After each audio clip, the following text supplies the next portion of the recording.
नमस्कार प्यारे दोस्तों, आपका दिल से स्वागत है हमारे चैनल बेड टाइम स्टोरी में। आज की कहानी बहुत ही दिलचस्प और प्यारी है, तो आपसे एक छोटी सी गुजारिश है। कृपया कहानी को अंत तक जरूर सुनिएगा, क्योंकि हर मोड़ पर है एक नया जादू। और हां, आगे बढ़ने से पहले एक छोटा सा काम कर लीजिए। चैनल को सब्सक्राइब जरूर कर दीजिए, ताकि हर रात की नई कहानी आप तक सबसे पहले पहुंचे। तो चलिए, अब बिना देर किए शुरू करते हैं आज की प्यारी सी बेड टाइम स्टोरी। दुष्ट सर्प और कौवे। एक जंगल में एक बहुत पुराना बरगद का पेड़ था। उस पेड़ पर घोंसला बनाकर एक कौवी का जोड़ा रहता था। उसी पेड़ के खोखले तने में कहीं से आकर एक दुष्ट सर्प रहने लगा।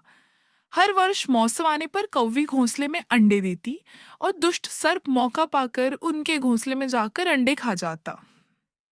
एक बार जब कौवा व कौवी जल्दी भोजन पाकर शीघ्र ही लौट आए, तो उन्होंने उस दुष्ट सर्प को अपने घोंसले में रखे अंडों पर झपटते देखा। अंडे खाकर सर्प चला गया। कौवे ने कौवी को डांडस बंधाया। प्रिय, हिम्मत रखो, अब हमें शत्रु का पता चल गया है, कुछ उपाय भी सोच लेंगे। कौवे ने काफी आज सोचा विचारा और पहले वाले घोंसले को छोड़ उससे काफी ऊपर टहनी पर घोंसला बनाया और कौवी से कहा, यहाँ हमारे अंडे सुरक्षित रहेंगे। हमारा घोंसला पेड़ की चोटी के किनारे निकट है और ऊपर आसमान में चील मंडराती रहती है। चील सांप की बैरी है। दुष्ट सर्प यहाँ तक आने का साहस नहीं कर पाएगा।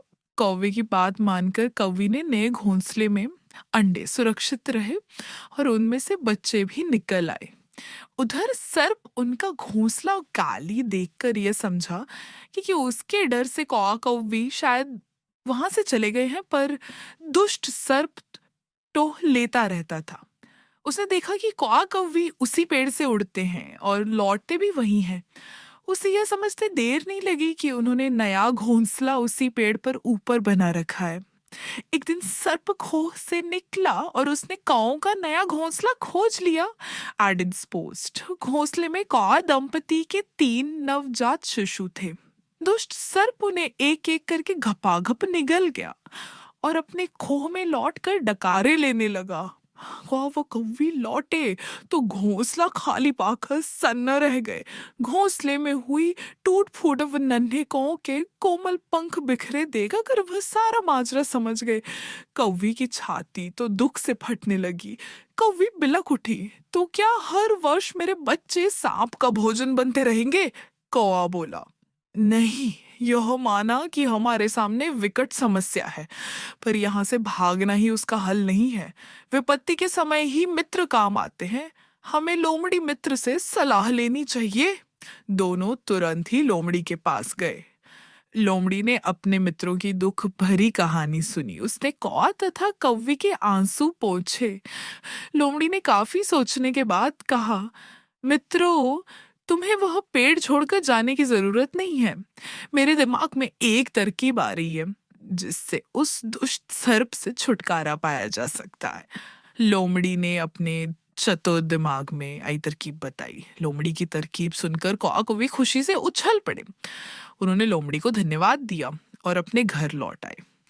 अगले ही दिन योजना अमल में लानी थी। उसी वन में बहुत बड़ा सरोवर था। उसमें कमल और नरगिस के फूल खिले रहते थे। हर मंगलवार को उस प्रदेश की राजकुमारी अपनी सहेलियों के साथ वहां जल क्रीड़ा करने आती थी। उनके साथ अंगरक्षक तथा सैनिक भी आते थे। इस बार राजकुमारी आई और सरोवर में स्नान करने जल में उतरी तो योजना के अनुसार कौआ उड़ता हुआ वहां आया। उसने सरोवर तट पर राजकुमारी तथा उसकी सहेलियों द्वारा उतार कर रखे गए कपड़ों व आभूषणों पर नजर डाली। कपड़े से सबसे ऊपर था राजकुमारी का प्रिय हीरे व मोतियों का विलक्षण हार। कौए ने राजकुमारी तथा सहेलियों का ध्यान अपनी ओर आकर्षित करने के लिए कांव कांव का शोर मचाया। जब सबकी नजर उसकी ओर घूमी तो कौवा राजकुमारी का हार चोंच में दबाकर ऊपर उड़ गया। सभी सहेलियां चीखी, देखो देखो, वह राजकुमारी का हार उठाकर ले जा रहा है। सैनिकों ने ऊपर देखा तो सचमुच एक कौवा हार लेकर धीरे धीरे उड़ता जा रहा था। सैनिक उसी दिशा में दौड़ने लगे। कौवा सैनिकों को अपने पीछे लगाकर धीरे धीरे उड़ता हुआ उसी पेड़ की ओर ले आया। जब सैनिक कुछ ही दूर रह गए तो कौवे ने राजकुमारी का हार इस प्रकार गिराया ना कि वह सांप वाले खोह के भीतर जा गिरा। सैनिक दौड़कर खोह के पास पहुंचे। उनके सरदार ने खोह के भीतर झांका। उसने वहां हार और उसके पास में ही एक काले सर्प को कुंडली मारे देखा। वह चिल्लाया, पीछे हटो, अंदर एक नाग है। सरदार ने खोह के भीतर भाला मारा। सर्प घायल हुआ और फुफकारता हुआ बाहर निकला। जैसे ही वह बाहर आया, सैनिकों ने भालों से उसके टुकड़े टुकड़े कर डाले। इस कहानी से क्या सीखे? सूझबूझ का उपयोग कर हम बंदी से बड़ी ताकत और दुश्मन को हरा सकते हैं। बुद्धि का प्रयोग करके हर संकट का हल निकाला जा सकता है।